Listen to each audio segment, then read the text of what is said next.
Hey everybody, what's up? Welcome back to another video. Today we are doing a review of chapter 1034, Sanji chapter. I like Sanji. I know last chapter I said I was a Zoro fan. Please don't take that to mean that I like only Zoro and that I'm against Sanji. That seems to be a thing within the community. You're either a fan of Zoro or you're a fan of Sanji. I'm both. I like both of them. Okay, I go both. That's not what I meant. Anywho, I really like this chapter.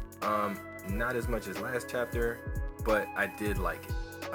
One of the things I really liked is that, number one, we actually got to see a bit of a power-up, an additional power-up from Sanji. Obviously, him having the exoskeleton and all the powers of his, well, not all the powers, but some of the powers of like being a Germa soldier, a super soldier, that already kicked in. But now he's realizing that since he has this added durability and this added strength and speed, he's actually able to create hotter flames for his Diable Jambe, and he actually makes an Ifrit Jambe, which, I mean, it already didn't make sense that this man could just set his leg on fire, and now he's like setting it to sun temperatures or like something like that. It's crazy, but I loved it. I'm really happy that Sanji is starting to really kind of settle down, and I'm glad that he got that confirmation that he did not actually hit a woman. It seems like that was kind of weighing really heavily on him, and now that whole thing is gone, like it's off of his, he doesn't have that weight on him anymore. So hopefully he can kind of fight a little bit more freely, knowing that he's not actually changing, he's not becoming like his brothers, he's not losing his emotions. He's still the same Sanji.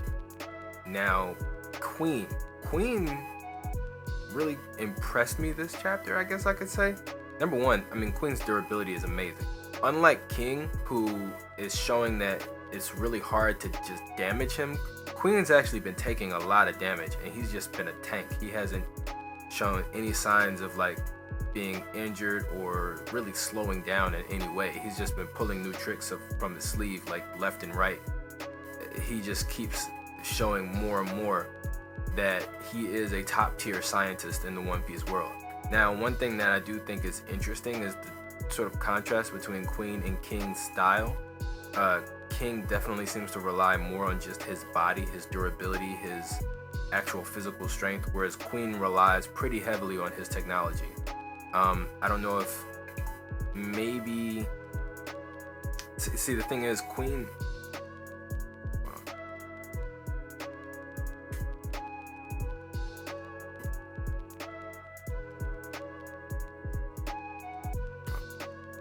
yeah, so Queen, it just, I think, shows a lot about who they are as individuals and what they value and what they sort of pride themselves on. Queen has a devil fruit, he obviously uses it, but at the same time, he seems to pride himself more in his ability to create and his scientific knowledge. Now, I will say, I don't know how long that's going to last. We've seen him pull out a bunch of different tricks. Eventually, he's going to run out when he realizes that it's just not going to work against Sanji. I'm starting to question whether or not Queen even has haki. I mean, I'm sure he does, but I think he might be sort of like Frankie in the sense that his true ability lies in his mind, his ability to create, his ability to craft these weapons of all different types, biological, mechanical, all these different kinds of weapons that he has at his disposal, ready to use whenever, wherever. I think eventually he's going to get to a point where he's just like, okay, I'm just going to have to brawl with Sanji. And I don't think that's happened yet, but after that last kick, man, I think Queen might have he might have to put the tricks to the side for a minute, especially now knowing that his invisibility didn't work. Mentioning invisibility. So Queen in this chapter reveals that he wanted to see Sanji use the raid suit, not because he wanted to witness the power of the raid suit or see what Judge was up to or anything like that. He already knew. He already knows exactly what the Germa have been doing. He knows exactly what Judge has been doing. And he's been doing a lot of research, and he has been replicating Judge's work within himself. With this chapter, Queen reveals that he actually has all the same powers of Sanji and his brothers. So he can shoot lasers from his eyes like Ichiji. He can do was it, the lightning, I believe. He has like basically all the same powers as Sanji's brothers, and he can go invisible the same way that Stealth Black can. So I don't really know. It's never really explained how Queen came about this information as far as what Judge was working on, but we do know that Queen and Judge worked together before along with Vegapunk. So Queen probably just saw some of the research that Judge was working on before when they were still working together. It's I don't know if they've really revealed. I mean, Sanji's 21. Queen and Kaido, well, not Queen and Kaido, but we know Kaido has been in Wano for 20 years now. Actually, a little over 20 years. So I would assume that Queen and Judge worked together before Sanji was born. So we don't know how long Queen has been with Kaido. So because of that, we really don't know how long Queen has had this technology or has been working on this technology. But because Queen worked with Judge before Sanji and all of his brothers were born, we can assume that perhaps Judge was developing this technology while he was still working with Queen and Vegapunk, and Queen probably just gained access to it or kind of peeked over his shoulder and got a look at what he was looking at what he was working on, and started developing it for herself. Now, it's interesting that Queen decided to just whip it out after he decided to use these techniques and technology after Sanji destroys the raid suit. He basically tells him, is like, all right, well, you kind of ruined it. I already knew what you could do. I already knew what the Stealth Black suit did. I know everything about Vinsmoke technology. I just really wanted to test my technology against yours. Which is, I mean, it seems like a pretty typical thing of Queen to do. He seems like he's always experimenting. Even with the biological weapon that he used down in the live floor, it seemed like he was still kind of working out the kinks with that. Like he was kind of just like, oh, this is the perfect time to test this out. Because I think he was still pretty confident. I mean, he's still pretty confident, but I think back at that point, he was just like, we don't even need all the people that we have here in order to beat you guys. So I can afford to sacrifice a couple of crew members in order to, figure out whether this thing works or not. But now you can see he's sort of done away with the biological weaponry. He's sticking to mostly his physical attacks and the technology embedded within his own body, which I think says something about Sanji's strength and also about Queen's current opinion of the battle right now. Maybe he feels like he can't really afford to take that kind of risk, or maybe he truly is just experimenting with his own body and his own technology. Maybe he hasn't had the chance to go all out in this way in quite a while, and he's just like, I'm just gonna use this as an opportunity to use as many of the technology and scientific advancements that I put within my own body and see how it stacks up. I think it's also worth noting that even though Queen and King don't really like each other, Queen does seem to hold King in a pretty high regard. He straight up tells Sanji, yeah, Zoro's not gonna be able to beat him. He can't. Like he's different. He's built different.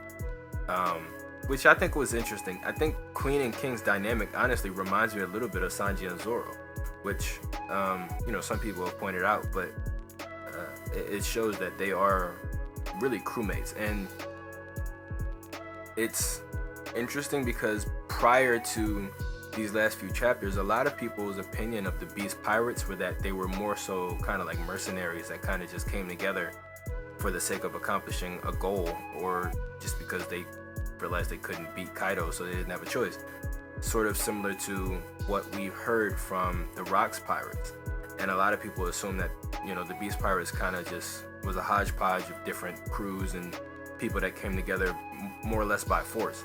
But I think over the last couple of chapters, number one, figuring out that Who's Who actually wanted to kill X-Drake and not Queen, although he might still want to kill Queen, I don't know.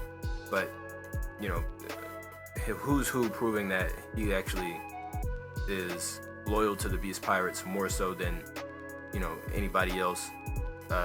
Queen giving King some props. I think they've shown that they are a legitimate crew. They do actually want to be together. They want to work together. They have some type of connection for one another. They may not express it in the most healthy ways, but you know, for the most part, they do like each other at least a little bit. But yeah, man, this chapter was really good. It was a short chapter, which is unfortunate because there's a break next week. But still, I think it was a great chapter, and I think it's following the formula that a lot of people expected, where we're gonna go back and forth between mainly these 2, maybe 3 or 4 scenes between Zoro versus King, Sanji versus Queen, Momo dealing with the mountain, and then also whatever's going on with Orochi and Komurasaki. I think we're gonna see some flashes of maybe Luffy up on the rooftop, maybe Yamato and X-Drake dealing with the weapons down in the basement, and then also, of course, we might get a couple more scenes, maybe a whole chapter of Law and Kid going up against Big Mom, because we haven't seen them in a minute. So again, looking forward to the rest of the chapters. I'm also really interested to see when, because I think we're currently in Act 3. When is Act 3 going to end? Like, it seems like it's at this point as long as Acts 1 and 2 combined. So, I mean, I don't know. It feels like there were plenty of opportunities to end Act 3 already. I know Act 3, Wano's based on the format of a kabuki play, so I know Act 3 is supposed to be the longest, but it seems like there were a lot of really good opportunities to end Act 3 that Oda passed up on, so it really makes me wonder what's in store, what's going to happen that, is going to be the punctuation mark for this act. Obviously, I'm excited to see it, but still, I'm kind of not nervous. I obviously trust Oda, but yeah, I'm kind of like a little bit confused because it seems like a lot of opportunities passed, and I'm not really sure what's going to happen that's going to be better, a better way to end Act 3 than some of the other things that we've seen already in the past. But that was it. Great chapter. I'd probably give it, if I had to give it a score, I'd say maybe 7 out of 10. Good, above average. Just a good chapter all around. But yeah, man, that's it for this week. Make sure you like and subscribe to see more content. Thank you for coming by. Also, like I said, there's a break next week, so no review, but I will be putting out a theory video, and I know some of you are like, where's the Zoro video? It's coming, I promise. All right, that was it. Thanks. Peace.